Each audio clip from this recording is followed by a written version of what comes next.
Good morning friends, कैसे हैं आप सभी लोग। दोस्तों आज हम लोग एक नया टॉपिक पढ़ेंगे जिसका नाम है विंड। विंड पढ़ेंगे आज हम लोग। विंड्स बहुत प्रकार होते हैं, टाइप होते हैं विंड के। जैसे विंड आपने सुना तो होगा, विंड आपने महसूस भी किया होगा, हालांकि दिखाई नहीं पड़ती है तो हम ये नहीं कह सकते आपने देखा होगा, क्योंकि विंड कोई देख नहीं सकता, महसूस कर सकता है। ठीक है, तो जो विंड होती है यानी जो पवनें होती हैं, इन पवनों के बारे में हम लोग पढ़ेंगे। पवनें या पवन, बहुत सारी पवन, ठीक है, बहुत सारे टाइप होते हैं, हम सारे टाइप पढ़ेंगे। ये जो पवन होती है, इस पवन के जो टाइप होते हैं, जैसे इसी में एक टाइप होता है जिसे हम कहते हैं ब्रीज।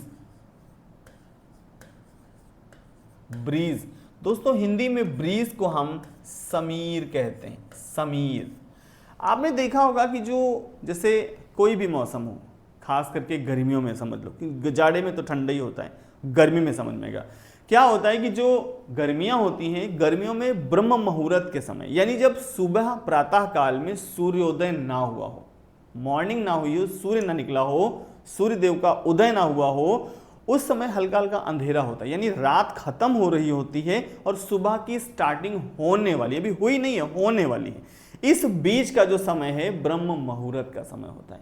कुछ लोग मानते हैं, ज्यादातर लोग ऐसा मानते हैं, बहुत जगह लिखा है कि जो सुबह 3 बजे से 5 बजे के बीच का समय होता है उसको हम ब्रह्म मुहूर्त कहते हैं, और ये समय बहुत अच्छा होता है। चाहे आप योग करिए, प्राणायाम करिए, मेडिटेशन करिए, चाहे पढ़ाई करिए, कुछ भी करिए, इस समय बहुत अच्छा एक अनुकूल माहौल होता है आपको ग्रो के लिए। जैसे आप कोई पढ़ाई कर रहे हैं, आप किसी पेपर की तैयारी कर रहे हैं, हालांकि ज़्यादातर आप स्टूडेंट हैं, आप तैयारी कर रहे हैं। अगर आपका कोई एम है कि जैसे आपको एसएससी निकालना है, आपको यूपीपी निकालना है, आपको पीसीएस निकालना है, आपको यूपीएससी क्रैक करना है, तो उसके लिए जो पढ़ने का, वैसे तो पढ़ाई बहुत अच्छी है, कभी भी कर सकते हैं, जब मन आए तो कर सकते हैं, मन चंगा तो कटौती में गंगा। लेकिन जो सुबह का समय होता है, कहा जाता है कि इस समय आप जो भी पढ़ते हैं, क्योंकि माइंड एकदम फ्रेश होता है, जो आप पढ़ते हैं वो वैसे ही याद हो जाता है। तो ये समय पढ़ने के लिए, रिवीजन के लिए बहुत अच्छा, सर्वोत्तम समय है। इसी समय जब आप निकलिए, सुबह निकल हुई नहीं है, सूर्योदय हुआ नहीं है और रात भी खत्म हो रही है, सुबह हल्का हल्का अंधेरा है और हल्का हल्का कुछ ना कुछ दिखाई पड़ने लगा, हल्का हल्का, जैसे लगता है कि कोई रोड पे जा रहा है, शक्ल नहीं समझ में आएगी लेकिन लग रहा है कोई जा रहा है। उस समय की बात करें, एकदम सुबह की होने वाली है, सुबह कुछ समय के बाद सूर्योदय निकल आएगा, सूर्योदय हो जाएगा और बढ़िया सा लाइट हो जाएगी, उसके पहले की बात है। अगर आप छत पे जाओ तो हल्का सा एक हवा, भीनी भीनी हवा चलती, बहुत स्लो चलती, आपको लगेगी कि हवा चल रही है, लेकिन ऐसी भी हवा नहीं होगी कि आप उड़ जाओ या कपड़े उड़ जाएं या आपको महसूस हो कि थपेड़े आ रहे हैं हवा के, ऐसा कुछ नहीं।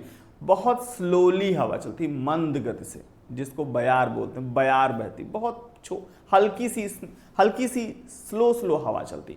उसी हवा में हल्की ठंडक होती है। आपने सुबह महसूस किया होगा कि सुबह हवा में हल्की ठंडक होती है और इसी ठंडक की वजह से हमको लगता है कि कपकपी लग रही हल्का सुबह सुबह।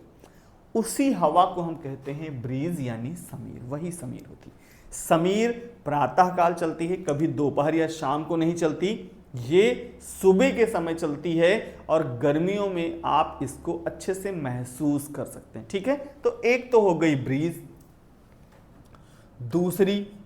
दूसरी जो हवा होती हैं, ये कुछ हवाएं होती हैं जो एक निश्चित एरिया में चलती हैं। निश्चित एरिया का मतलब एक जगह विशेष पर चलेंगी और दूसरी जगह नहीं चलेंगी, और वो निश्चित एरिया हो सकता है कोई कंट्री, जैसे भारत, जैसे कोई और देश। अलग अलग देशों में अलग अलग हवाएं चलती हैं। इन्हीं हवाओं को हम लोग कहते हैं लोकल विंड। क्या कहते हैं? Local wind. लोकल विंड,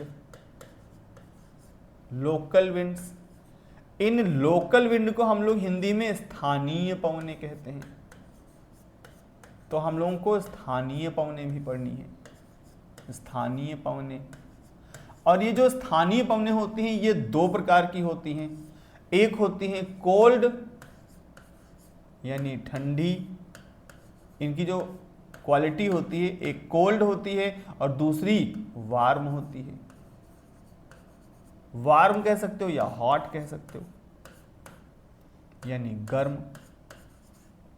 तो कुछ पवनें ठंडी होती हैं, वहीं पर कुछ पवनें गर्म होती हैं। तीसरी कंडीशन, तीसरी हवा की क्वालिटी तीसरी होती हैं, कुछ ऐसी होती हैं जो दिन में अलग तरीके से चलती हैं, रात में अलग तरीके से चलती हैं, यानी डे और नाइट में चलती हैं। कुछ डे में चलती हैं, कुछ नाइट में चलती हैं। इनको भी हम कैसे पढ़ेंगे? जो डे और नाइट वाली हैं, इन डे और नाइट में कुछ ऐसी होती हैं, जैसे हमने बताया दिन में चलती हैं, तो उन्हीं में से, और नाइट में अलग चलती हैं, दिन में अलग चलती हैं, डे और नाइट में, तो उन्हीं में से कुछ होती हैं जिनको हम कहते हैं land breeze. Land breeze, land का मतलब होता है स्थल यानी जमीन, और ब्रीज का मतलब समीर, स्थल समीर। यहीं पर कुछ और होती हैं जिन्हें हम लोग सी ब्रीज कहते हैं। सी ब्रीज, सी ब्रीज का मतलब होता है सागर समीर। सी माने सागर। तो कुछ ऐसी होती हैं जो सागर से स्थल की ओर चलती हैं, वहीं कुछ ऐसी होती हैं जो स्थल से सागर की ओर चलती हैं, यानी जमीन से समुद्र में चलें या समुद्र से जमीन की ओर चलें, तो इन्हीं को हम सागर समीर कहेंगे। इनके अलावा कुछ ऐसी भी विंड होती हैं, यहां लिख देते हैं, कुछ ऐसी भी विंड होती हैं जो पहाड़ों की चोटी से घाटी की ओर चलती हैं, उन्हीं को हम लोग कहते हैं माउंटेन ब्रीज। Mountain bridge.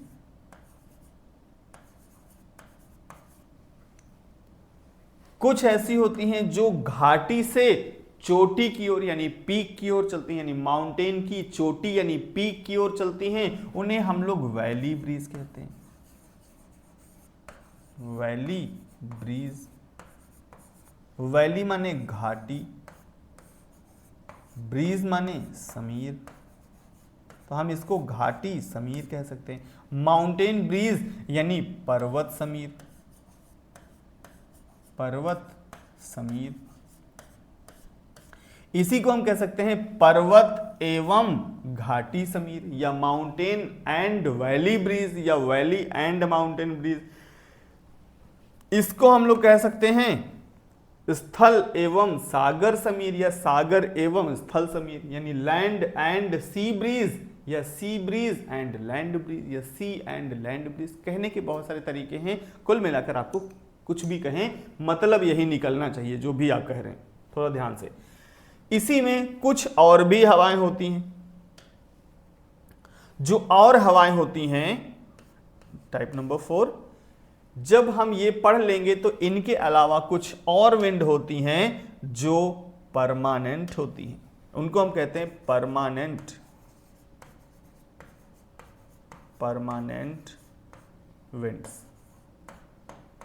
और ये जो परमानेंट विंड होती हैं, इन परमानेंट विंड में भी, परमानेंट का मतलब जो स्थायी है, यानी स्थायित्व जिनके अंदर है। एक थी स्थानीय, ये अलग है, और ये हैं स्थायी, स्थायी पवने, स्थायी पवने। और ये जो स्थायी पवने हैं, इनमें भी 3 टाइप की पवने होती है, 3 प्रकार की हवाएं होती हैं जो स्थायी हैं। जैसे नंबर 1, इसमें हम पढ़ेंगे ट्रेड विंड्स, ट्रेड विंड्स। और इस ट्रेड विंड को हिंदी में व्यापारिक पवन कहते हैं, व्यापारिक पवन, पवने, ऐसा लगाया है तो पवने, व्यापारिक पवने। टाइप नंबर 2 दूसरी होती हैं वेस्टर्लीज। वेस्टर्लीज को हिंदी में हम पछुआ पवने कहते हैं, पछुआ पवन या पवने, पछुआ पवने। और टाइप नंबर 3 जो होता है, यहां पे लिख देते हैं, टाइप नंबर 3 पोल से चलती हैं तो हम कहेंगे पोलर विंड्स, पोलर विंड्स। पोल का मतलब ध्रुव, पोल से बना पोलर यानी ध्रुवीय पवने। तो कुछ ये पवनों के प्रकार हैं जिसको हम लोग पढ़ेंगे, ठीक है। हम सब पढ़ेंगे, डिटेल में पढ़ेंगे आराम से। जब हम ये सब पढ़ लेंगे, देखिए विंड जो टॉपिक है वो कई सारे टॉपिक को लेके चलता है, ठीक है।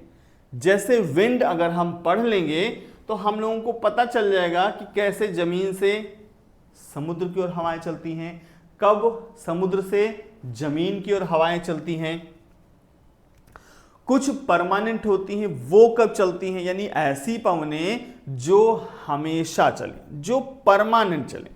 परमानेंट यानी कभी भी बंद ना हो। और ये जो परमानेंट विंड हैं, इनको चलने के लिए अर्थ का मोशन जरूरी है। यानी जब हमारी पृथ्वी रोटेट करती है, देखिए सब कुछ एक दूसरे से ज्योग्राफी के अंदर कनेक्टेड है।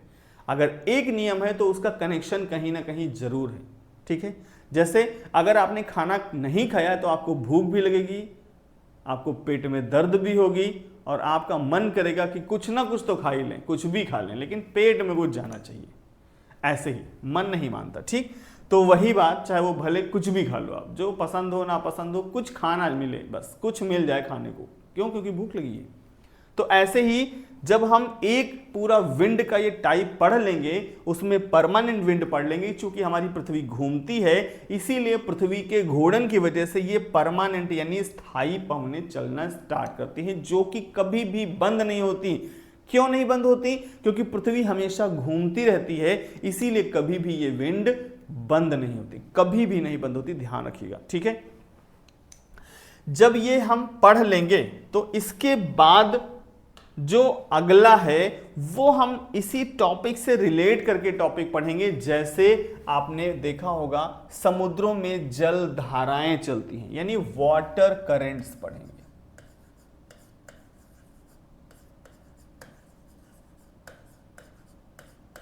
वाटर करंट्स, वाटर करंट का मतलब जल धारा से है, जल धाराएं।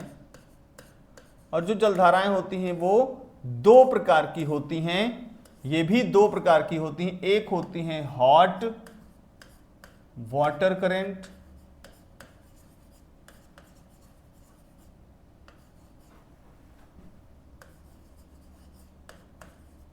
गर्म जल धाराएं, और दूसरी होती हैं cold water currents. Cold water currents यानी ठंडी जल धाराएं। तो जब हम विंड पढ़ लेंगे तो हमको पता चल जाएगा कि ये जो वाटर करंट मुड़ी है, इस वाटर करंट के मुड़ने के पीछे रीजन क्या है, हमको पता चल जाएगा। जब हम ये टॉपिक पढ़ लेंगे तो इसी से रिलेट करके दूसरा एक और टॉपिक है, उसको हम लोग कहते हैं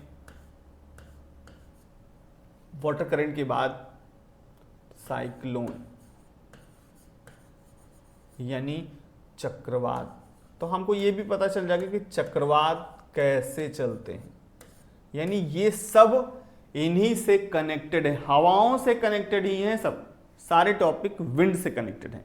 यानी अगर हम विंड का मूवमेंट जान गए, मोशन जान गए, कैसे विंड चलती है, क्यों चलती है, तो हमको साइक्लोन भी समझ में आ जाएगा कि अगर साइक्लोन पश्चिम से पूरब की ओर जा रहा है तो इसके जाने के पीछे रीजन क्या है, कहीं हिट कर रहा है तो क्यों हिट कर रहा है, किस हवाओं के ट्रैक पर है, उसके पीछे रीजन क्या है। यानी विंड होती है रीजन, हवाएं होती हैं, और धीरे धीरे हम लोग एक के बाद दूसरा, दूसरे के बाद तीसरा, यानी चरणबद्ध तरीके से पढ़ते जाएंगे और हर एक टॉपिक समझ में आता चला जाएगा, ठीक है। तो ये सब टॉपिक हम लोग पढ़ेंगे। अब देखिए एक टॉपिक ये, दूसरा ये, दो टॉपिक ये हो गए, तीन चार टॉपिक तो एक से रिलेटेड हैं। यानी जब आप हवाओं का मोशन जान जाएंगे तो आपको पता चल जाएगा कि परमानेंट विंड चलती है तो कैसे चलती हैं। जब ये जान जाएंगे तो आप जान जाएंगे लोकल विंड कैसे चलती है, ये भी जान जाएंगे। और जब ये भी जान जाएंगे लोकल विंड, कौन सी विंड कहाँ चलती है, उसका क्या नाम है, ये जान जाएंगे, तो इसके बाद फिर बात आएगी वाटर करंट की, यानी जल धाराओं की। समुद्र में जल धाराएं कैसे, वो भी आपको समझ में आ जाएगा, क्योंकि हवाओं के ही बैकअप की वजह से ये चलती है, हवाओं के फ्लो करने की वजह से पानी बहता है। अर्थ का मोशन और हवाओं का फ्लो दोनों ही डिपेंड करते हैं, यानी वही निर्धारित करते हैं कि वो जलधारा किधर मुड़ेगी। तो ये सब एक दूसरे से मिक्सअप है, टाई अप है सबका, एक दूसरे से सहयोग करके ही ये सब चल रहा है, क्योंकि ज्योग्राफी के अंदर ये सब जरूरी है, मिक्सअप है। तो अब हम लोग बात करेंगे विंड की, और दोस्तों सबसे पहले हम लोग बात करेंगे डे और नाइट में चलने वाली विंड की, यानी दिन में और रात में कैसे चलती है, यानी ये लैंड ब्रीज और सी ब्रीज पढ़ेंगे, ये पढ़ेंगे, और उसके बाद माउंटेन एंड वैली ब्रीज पढ़ेंगे, उसके बाद हम लोग परमानेंट विंड पढ़ेंगे, ठीक है। उसके बाद हम लोग लोकल विंड पढ़ेंगे, और उसके बाद हम लोग साइक्लोन और ये पढ़ेंगे जो अगला हमने लिखा था, यानी साइक्लोन और वाटर करंट्स, ये पढ़ेंगे। तो इस क्रम में हम लोग पढ़ेंगे। तो अभी हम लोग क्या पढ़ेंगे, माउंटेन एंड वैली ब्रिज और लैंड एंड सी ब्रिज। तो सबसे पहले यहां से शुरू करते हैं, ठीक है। देखिए, जो लैंड है, और हमारा लैंड का मतलब हमारा भारत देश मान लेते हैं, जैसे मान लीजिए कि अपना इंडिया बना लेते हैं, जैसे ये हमारा भारत है,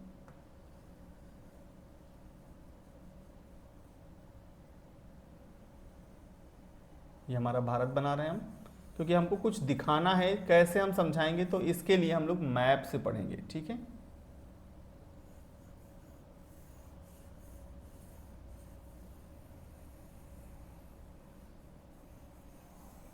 ये हमारा इंडिया हो गया, और हमारे भारत के साउथ ईस्ट में यहां पर एक कंट्री है जो इंडिया का सब कॉन्टिनेंट कहलाता है, इसी को हम कहते हैं श्रीलंका। ये है श्रीलंका।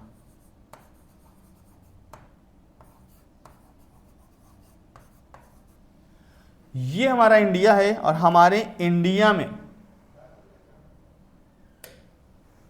इस जगह पर ये है डेजर्ट वाला एरिया, यानी थार का मरुस्थल, डेजर्ट ऑफ थार। ये है थार डेजर्ट, थार डेजर्ट यानी थार का मरुस्थल। और इसके बाद ये वाला जो हिस्सा है, ये वाला हिस्सा पूरा वाटर बॉडी वाला है। थोड़ा यहां से है,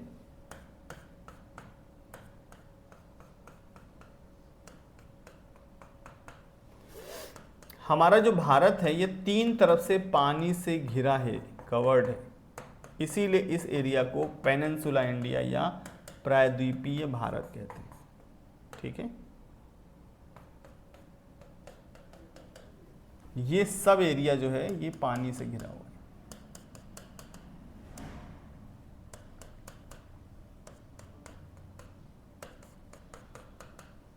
ये सारा एरिया पानी से, यही है बंगाल की खाड़ी, ये है बे ऑफ बंगाल, ये है इंडियन ओशन,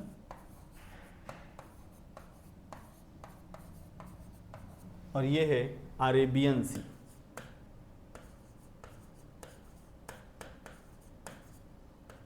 अरेबियन सी, अरब सागर, 3 तरफ से पानी से घिरा है, इसीलिए हम लोग इसको प्रायद्वीप कहते हैं। प्रायद्वीप यानी पेनिनसुला इंडिया, प्रायद्वीपीय भारत या पेनिनसुला इंडिया।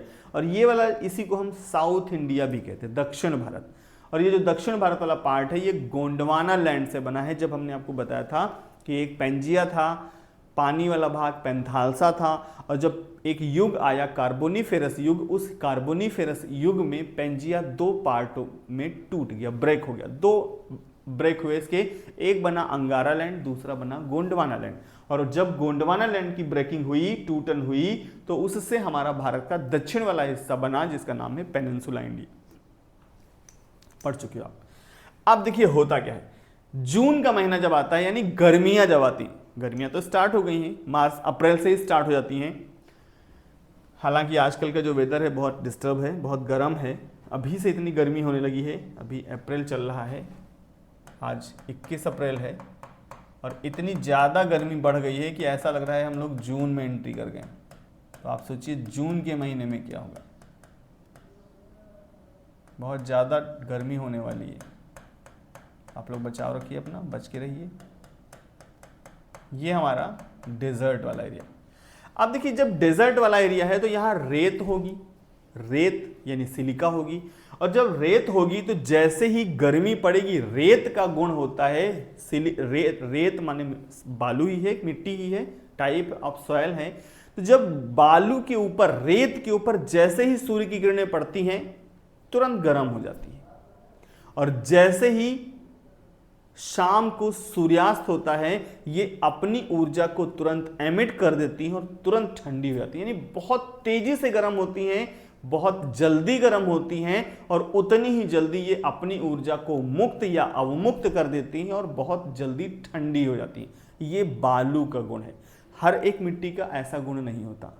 जितनी भी सॉइल हैं, भारत में 8 प्रकार की मिट्टियां पाई जाती हैं, और उनमें जो डेजर्ट सॉइल है उसकी हम बात कर रहे हैं, यानी रेत की बात कर रहे हैं। जो रेत होती है ये सूर्य की किरणों के साथ साथ बहुत गर्म हो जाती है। यानी जैसे ही सुबह सूरज निकलेगा, वो भी गर्मियों के मौसम में, बहुत तेज गर्म हो जाएगी, दिन भर तपेगा रेगिस्तान, और जैसे ही शाम को सूर्यास्त होगा मिट्टी तुरंत ठंडी होना स्टार्ट हो जाएगी, और 1 घंटे सूर्यास्त के बाद बहुत अच्छे से वो अपनी ऊर्जा को एमिट कर चुकी होगी और ठंडी हो चुकी होगी। रात में इतनी कड़ाके की ठंडक हो जाएगी या ऐसा लगेगा मिट्टी चटक रही, कड़क रही, आवाज आएगी। तो ये नेचर है मिट्टी का।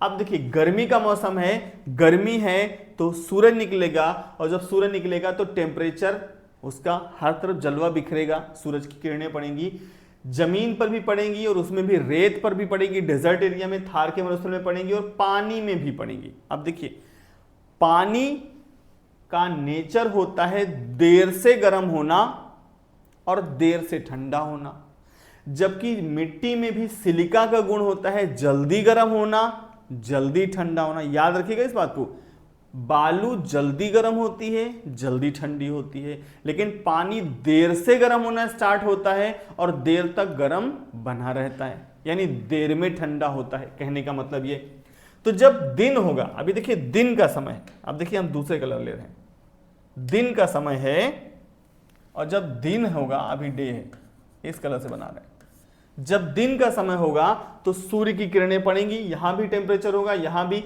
लेकिन मिट्टी का नेचर है बालू का कि सूर्य की किरणों को जल्दी एब्जॉर्ब करना। तो जल्दी जब ये एब्जॉर्ब कर लेगी, अवशोषित कर लेगी, तो ये बहुत तेज गर्म हो जाएगी, और जब गर्म होगी यानी टेम्परेचर बढ़ेगा, और जिस क्षेत्र का टेम्परेचर बढ़ता है उस क्षेत्र का वायुमंडलीय दबाव घट जाता है, कम हो जाता है। यानी यहां पर दिन के समय में लो प्रेशर होगा, लो प्रेशर। लो प्रेशर का मतलब निम्न वायु दाब। लो प्रेशर माने निम्न वायु दाब, वायु दाब को या वायुमंडलीय दाब कह सकते हो आप।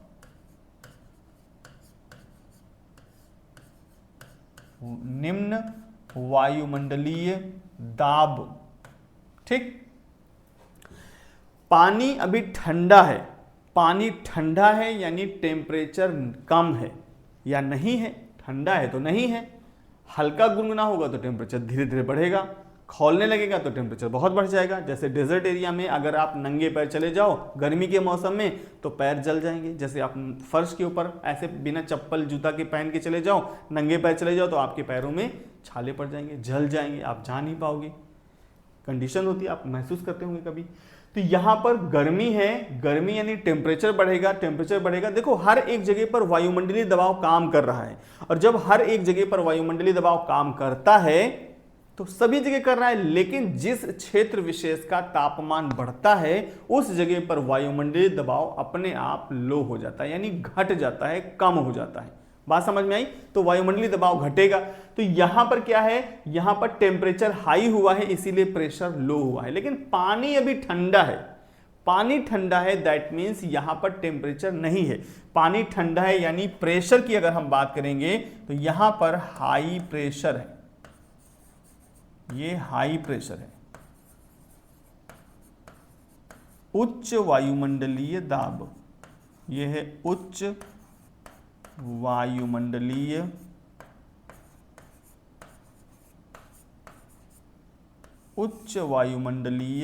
दाब। निम्न वायुमंडलीय दाब जमीन पर है, सिलिका वाले स्थान में, थार के मरुस्थल में है, लेकिन उच्च वायुमंडलीय दबाव है पानी में। जो हवाएं होती हैं, अब हवाओं का नियम देखिए, जो हवाएं होती हैं उन हवाओं का अपना एक अलग नेचर होता है। हवाएं हमेशा हाई प्रेशर से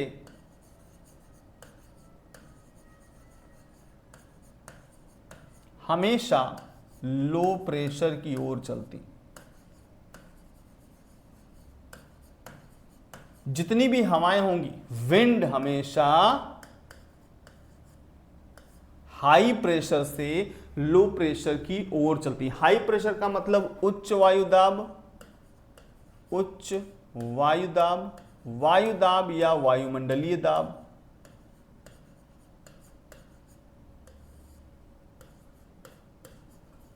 से लो प्रेशर यानी निम्न वायुदाब। तो चाहे वायुमंडलीय दाब को हो चाहे वायु दाब को हो, एक ही बात है। निम्न वायुदाब, उच्च वायुदाब। उच्च वायुदाब से हमेशा हवाएं निम्न वायुदाब या वायुमंडलीय दाब की ओर चलती हैं, मतलब हाई टू लो चलती हैं wind. High pressure to low pressure wind चलती है। अब देखिए हाई प्रेशर यहां है, ये है हाई प्रेशर।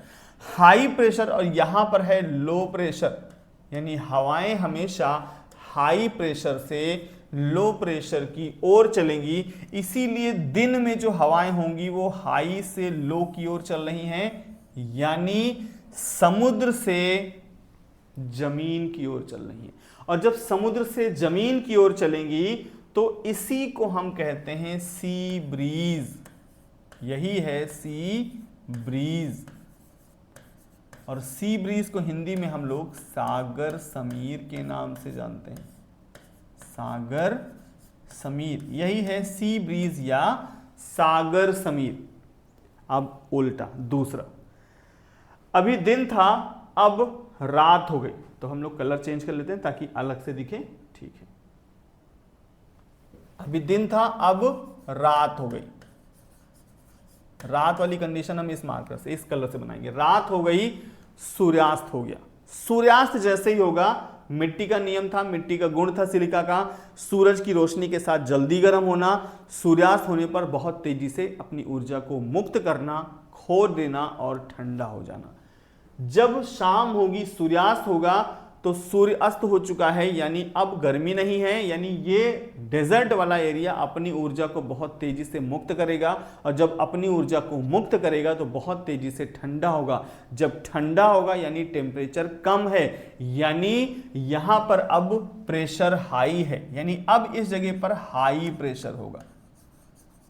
हाई प्रेशर यानी उच्च, हाई प्रेशर का मतलब उच्च वायुमंडलीय दाब, लो प्रेशर का मतलब निम्न वायुमंडलीय दाब। मिट्टी तो जल्दी ठंडी हो चुकी है, लेकिन भैया पानी जो होता है वो 11, साढ़े 11, पौने 12 बजे से अच्छे से गर्म होना स्टार्ट होता है।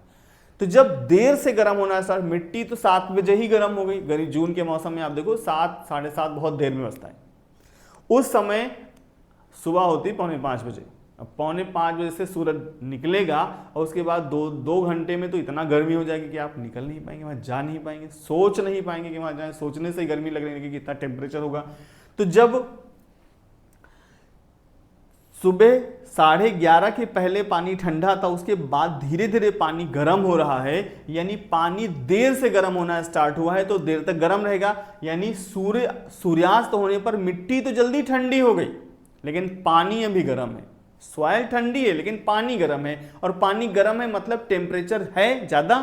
टेम्परेचर ज्यादा है तो अभी पानी का टेम्परेचर ज्यादा होने से प्रेशर घटेगा, टेम्परेचर बढ़ेगा तो प्रेशर घटेगा, नियम होता है। यहां पर सूर्यास्त हो चुका है, मिट्टी बालू के जो कण हैं उन्होंने अपनी ऊर्जा को मुक्त कर दिया है और ठंडी हो गई हैं। ठंडी हो गई हैं यानी टेम्परेचर लो है, यानी प्रेशर हाई है। वही हमने लिखा है हाई प्रेशर। अब यहां पर क्या है, पानी अभी गर्म है, मतलब टेम्परेचर है, मतलब ऊपर से जो प्रेशर इफेक्टिव था, टेम्परेचर के बढ़ने की वजह से इस प्रेशर को घटा दिया गया है, यानी टेम्परेचर ने प्रेशर को घटा दिया है। तो जमीन पर चूंकि हाई प्रेशर है और यहां पर पानी गर्म है, इसीलिए यहां पर लो प्रेशर होगा, यानी निम्न वायुमंडलीय दाब होगा। अब क्या होगा, कंडीशन देखिए, हाई प्रेशर जमीन पर है, लो प्रेशर समुद्र में है।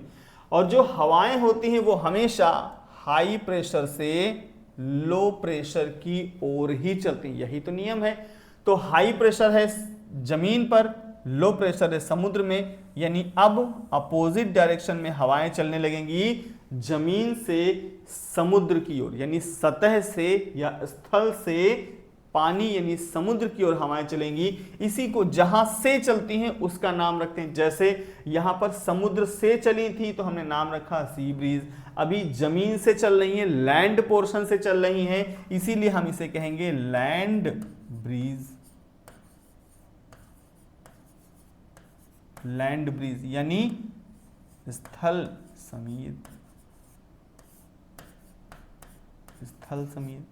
दोस्तों यही होती हैं सागर समीर और स्थल समीर। सागर समीर और स्थल समीर यानी sea breeze and land breeze, या इसी को हम शॉर्ट में कह सकते हैं सी एंड लैंड ब्रीज या लैंड एंड सी ब्रीज, यही वाली होती है। यही लैंड एंड सी ब्रीज हो गई। इतना समझ में आया होगा।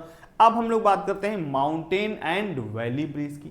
देखिए नेक्स्ट स्लाइड में माउंटेन, जैसे मान लीजिए कि ये एक सरफेस है और इस सरफेस पर ये एक माउंटेन है, पर्वत है।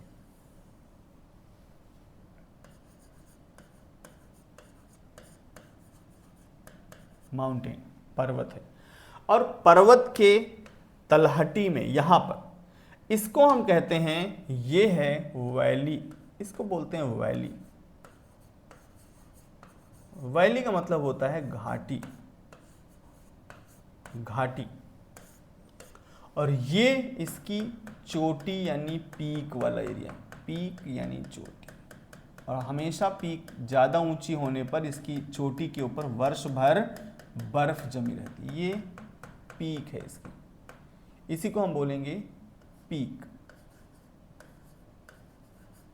पीक यानी चोटी।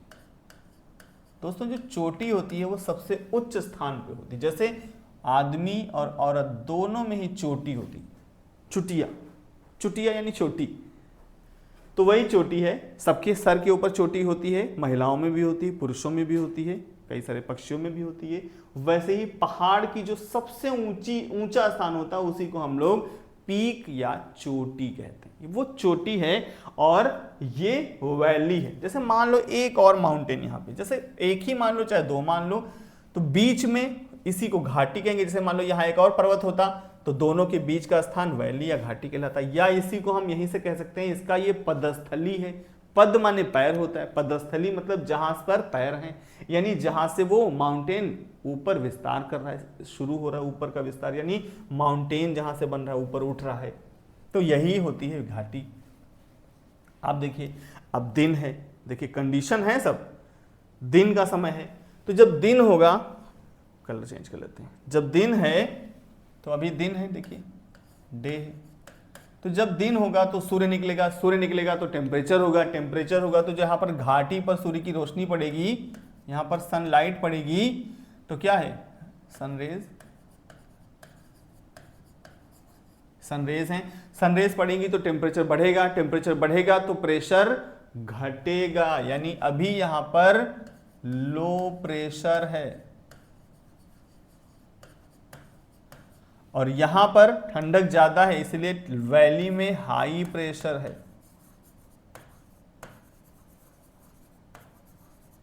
हाई प्रेशर है और दोस्तों हवाएं जो हैं वो हमेशा हाई प्रेशर से लो प्रेशर की ओर चलती हैं। इसीलिए हाई प्रेशर चूंकि वैली में है, लो प्रेशर पीक पर है, इसीलिए हवाएं वैली से पीक यानी चोटी की ओर चलना स्टार्ट कर देंगी। इसी को हम बोलते हैं वैली ब्रीज। जिधर से जाती है उसका नाम होता है वैली ब्रीज। ये वैली ब्रीज है। अब देखिए दिन था, वैली ब्रीज चल रही है, घाटी से चोटी की ओर हवा चल रही है। जैसे ही शाम होगी, शाम होगी यानी सूर्यास्त होगा, और जब सूर्यास्त होगा तो यहां पर क्या होगा, सूर्यास्त होने पर अब प्रेशर अपोजिट हो जाएगा, यानी वैली में जो हाई प्रेशर था यहां पर लो प्रेशर हो चुका होगा, और यहां पर अभी हाई प्रेशर हो चुका होगा, हाई प्रेशर। और हवाएं हमेशा हाई प्रेशर टू लो चलती हैं, इसीलिए पीक से वैली की ओर हवाएं चलना स्टार्ट होंगी। इसी को हम बोलते हैं वैली एंड माउंटेन ब्रीज। तो ये है माउंटेन ब्रीज।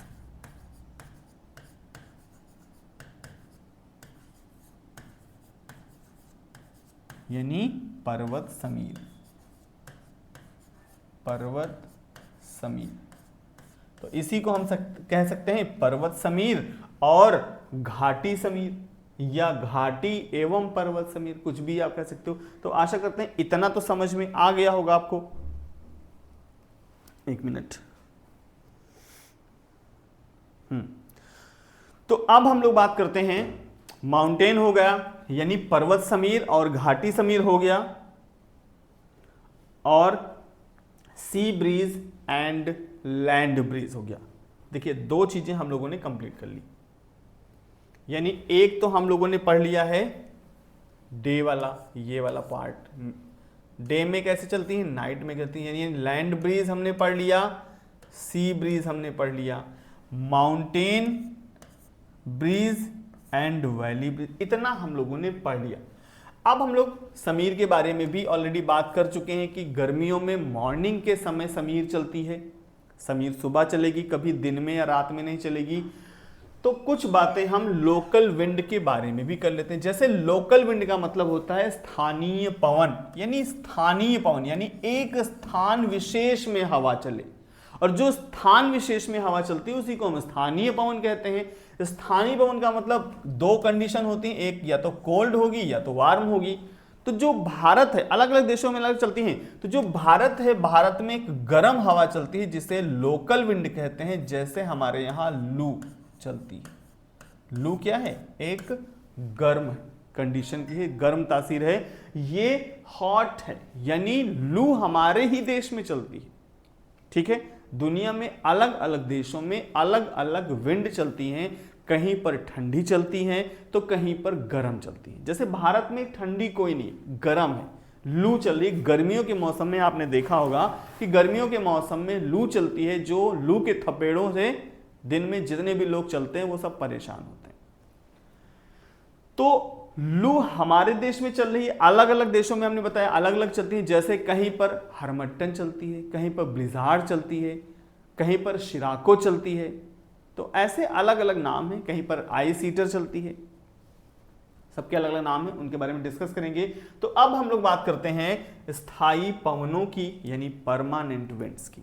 तो परमानेंट विंड पढ़ने के लिए हमको स्लाइड लेनी पड़ेगी, नहीं। देखिए हमारी जो पृथ्वी है ना, हमारी पृथ्वी ज्वाइड शेप में, यानी हमारी जो पृथ्वी, जैसे ऐसे मान लीजिए ये हमारी अर्थ है, तो हमारी अर्थ में ये जो नॉर्थ पोल और साउथ पोल ऐसे नहीं है, ये ऐसे धसे हुए हैं इस प्रकार से। तो यहां पर हम अपना ग्लोब बना लेते हैं। ये हमारा ग्लोब है, रुक जाइए,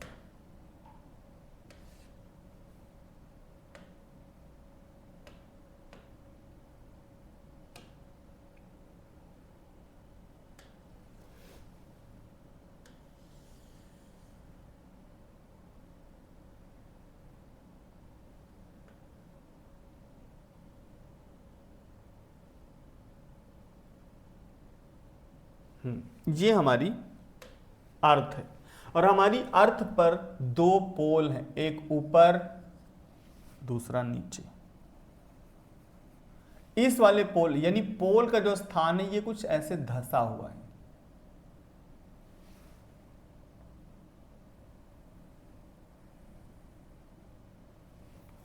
कुछ ऐसे पोल धसे हैं। इसी आकार को हम लोग कहते हैं ज्वायड शेप। ये हमारा ज्वायड शेप है, ज्वायड, ज्वायड आकार की पृथ्वी हमारी, या इसी को हम कह सकते हैं संतरे के आकार की है। हमारी पृथ्वी पर कुछ रेखाएं पाई जाती हैं, जैसे हमारी पृथ्वी पर ये एक ऐसी रेखा है जो हमारी पूरी पृथ्वी को दो बराबर बराबर भागों में विभाजित करती है, डिवाइड करती है। आप जानते हैं इस रेखा को, इसी रेखा को हम लोग कहते हैं 0 डिग्री लैटिट्यूड। लैटिट्यूड का मतलब अक्षांश होता है और इसी को हम लोग विषुवत रेखा या भूमध्य रेखा या इक्वेटर के नाम से जानते हैं। इक्वेटर के नाम से जानते हैं।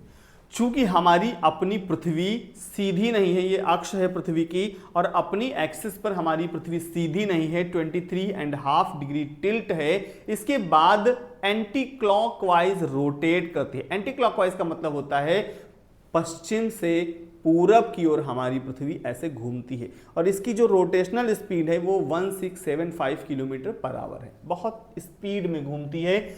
हमारी पृथ्वी अपनी एक्सिस पर चूंकि 23.5 डिग्री टिल्ट है, इसीलिए 23.5 डिग्री पर दो लाइंस बनती हैं। दो लाइन बनती हैं, एक यहां पर बना दे रहे हैं,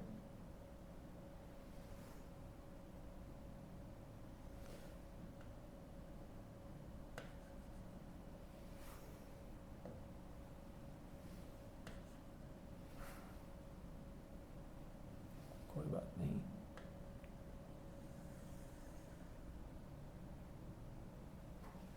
एक ये बनी और दूसरी इधर बनी।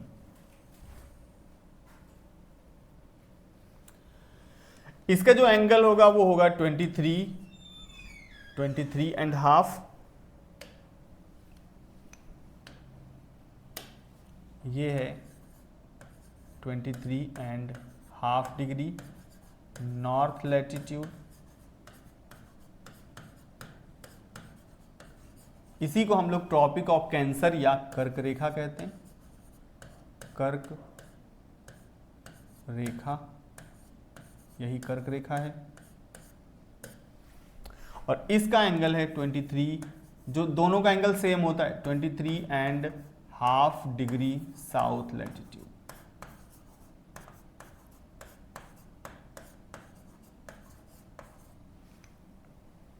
इसी को हम लोग बोलते हैं ट्रॉपिक ऑफ कैप्रिकॉर्न यानी मकर रेखा। ये मकर रेखा,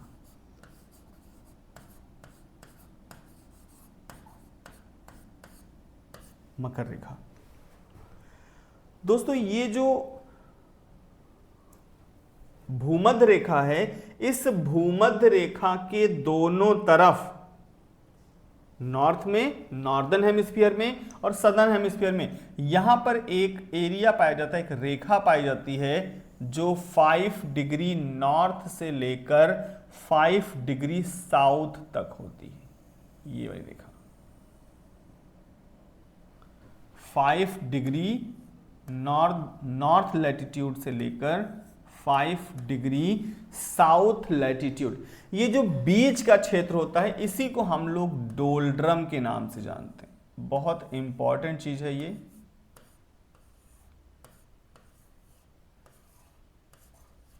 डोल्ड्रम कहते हैं। डोल्ड्रम का मतलब होता है एक ऐसा क्षेत्र जहां पर हवाएं समानांतर न चलकर कर ऊर्ध्वाधर ऊपर उठे, यानी हॉरिजॉन्टल न चलकर वर्टिकल चले, ऊपर की ओर उठ जाएं। और ये जो क्षेत्र होता है, यानी जो कर्क रेखा से मकर रेखा का पूरा जो क्षेत्र है, इस क्षेत्र में सूर्य की किरणें हमेशा बनी रहती हैं। इसीलिए इस पूरे क्षेत्र में भीषण गर्मी रहती है पूरे वर्ष भर। इसीलिए इस क्षेत्र का एक नाम दिया गया है। इसी को हम उष्ण कटिबंधीय क्षेत्र या ट्रॉपिकल जोन कहते हैं। तो ये ट्रॉपिकल जोन है, बीच वाला क्षेत्र डोल्ड्रम है, और डोल्ड्रम जो होता है वो एक निर्वात क्षेत्र होता है। निर्वात क्षेत्र है। और ये जो निर्वात क्षेत्र है ना, यही होता है जहां पर ऐसा नहीं कि हवा नहीं है। निर्वात का मतलब हवा नहीं है, हवा है। अगर हवा नहीं होती तो जो लोग यहां पर रहते हैं वो कैसे सरवाइव कर पाते, उनको ऑक्सीजन भी ना मिलती। अगर हवा नहीं होती तो ऑक्सीजन नहीं होगी तो वो मर जाते, लेकिन ऐसा कुछ नहीं है। तो यहां पर हवाएं समानांतर न चल करके ऊपर की ओर उठ जाती हैं। अभी हम बताएंगे कैसे उठ जाती है, ठीक है। तो ऊपर की ओर हवाएं उठ जा रही हैं। तो यहां पर ये जो डोल्ड्रम वाला क्षेत्र है, चूंकि इक्वेटर के दोनों तरफ है, 5 डिग्री से 5 डिग्री के बीच में है, यानी टोटल 10 डिग्री का अंतर है, यानी 1 डिग्री निकटतम दो अक्षांश रेखाओं के बीच में 111 किलोमीटर का अंतर होता है, यानी 555 किलोमीटर ऊपर, 555 किलोमीटर नीचे। बहुत बड़ा एरिया है, छोटा एरिया नहीं। आपको लग रहा होगा बहुत छोटा एरिया, छोटा एरिया नहीं है ये। 5 डिग्री ऊपर 5 डिग्री नीचे, यानी 10 डिग्री टोटल है ये। और 10 डिग्री को अगर हम 10 गुणे 111 किलोमीटर से मल्टीप्लाई कर देंगे तो जो भी आंसर आएगा वो 111 किलोमीटर था, तो किलोमीटर में आंसर आएगा, यानी 111 किलोमीटर गुणे 10। ठीक है, तो 111 यानी 1110 किलोमीटर का ये क्षेत्र है, जो कि बहुत विस्तृत है और यही क्षेत्र निर्वात है। चूंकि इक्वेटर के दोनों ओर है, इसीलिए इसका जो नाम है वो इसी इक्वेटर लाइन के नाम पर है। इसको हम कहते हैं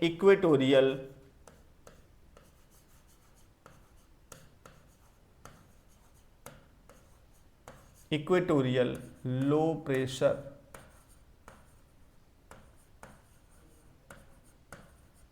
बेल्ट।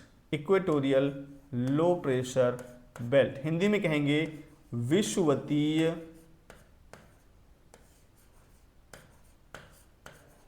लो प्रेशर बेल्ट का मतलब होता है निम्न वायुदाब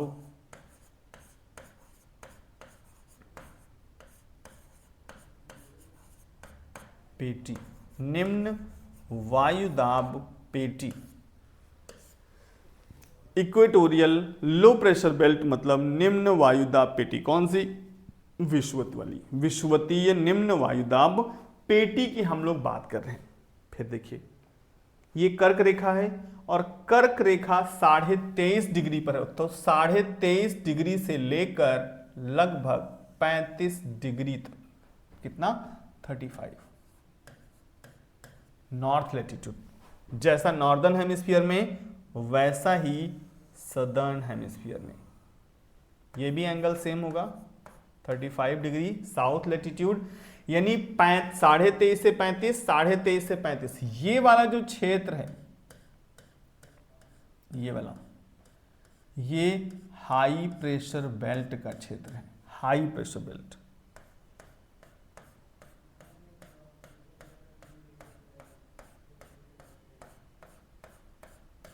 ये हाई प्रेशर बेल्ट है। चूंकि ये उष्ण कटिबंधीय है, ये उपोष्ण कटिबंधीय है, तो इसीलिए हम इसको बोलते हैं सब ट्रॉपिकल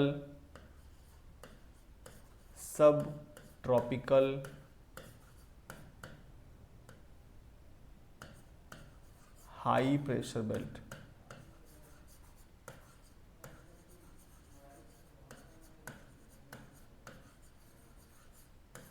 सब tropical high pressure belt, Hindi में कहेंगे उप धन उष्ण यानी उपोष्ण उच्च वायुदाब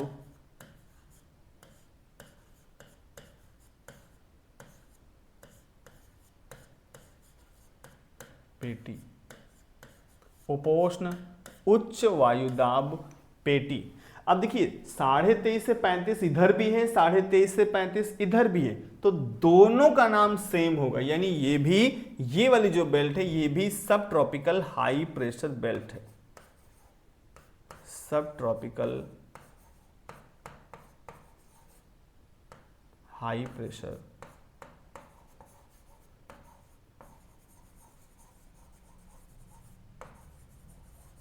सब ट्रॉपिकल हाई प्रेशर बेल्ट, ये भी है, ये भी है। हाई प्रेशर है यानी हवाएं हमेशा ऊपर से नीचे की ओर उतर रही। जब भी हाई प्रेशर होता है, हाई प्रेशर में हवाएं हमेशा ऊपर से नीचे की ओर उतरती हैं, जबकि जब लो प्रेशर होता है तो हवाएं नीचे से ऊपर की ओर जाती हैं। थोड़ा सा इसमें और समझ लीजिए कि जब लो प्रेशर होता है यानी जब हवाएं गर्म होती हैं, तो जो हवाएं गर्म होती हैं वो हल्की होती हैं, और जब हल्की होती हैं तो ऊपर की ओर उठ जाती हैं। आपने ध्यान दिया होगा गर्मियों में हमको गर्मी क्यों लगती है?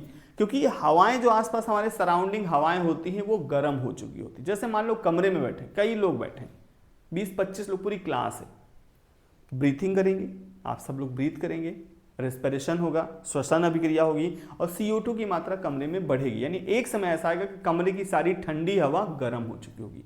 अब जब गर्म हो चुकी होगी, चूंकि गर्म हवा हल्की होती है इसीलिए वो ऊपर की ओर उठ जाएगी, जबकि ठंडी हवा भारी होती है वो नीचे रहेगी। तो गर्म हवा ऊपर उठेगी, ठंडी हवा सरफेस की तरफ बढ़ेगी, और हमको जब ठंडी हवा ज़्यादा मिलेगी यानी सरफेस के पास रहेगी तो ठंडक लगेगी। गर्म हवा हल्की होगी, ऊपर उठ जाएगी, इसीलिए आपने देखा होगा रोशनदान ऊपर बनाए जाते हैं ताकि गर्म हवा निकल सके।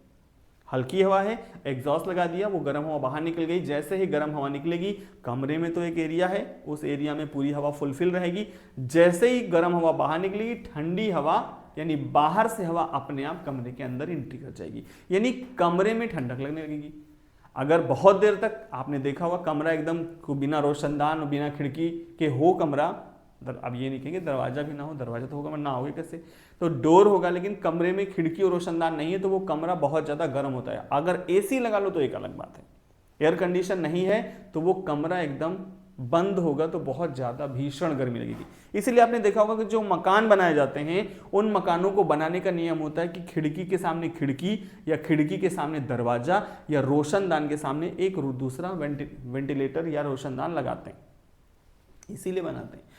इधर से हवा आए, एक तरफ से आए दूसरी तरफ निकल जाए, या उधर से आए इधर निकल जाए, मतलब एक तरफ से हवा आए और दूसरी तरफ को हवा निकल जाए। इससे कमरे में फ्रेशनेस बनी रहती है, वो उस कमरे में अच्छा लगता है। लेकिन अगर कहीं कमरे में हवा ही ना पास हो तो उस कमरे में गर्मी बहुत लगती, ऊब लगती, चिपचिपी गर्मी महसूस होती।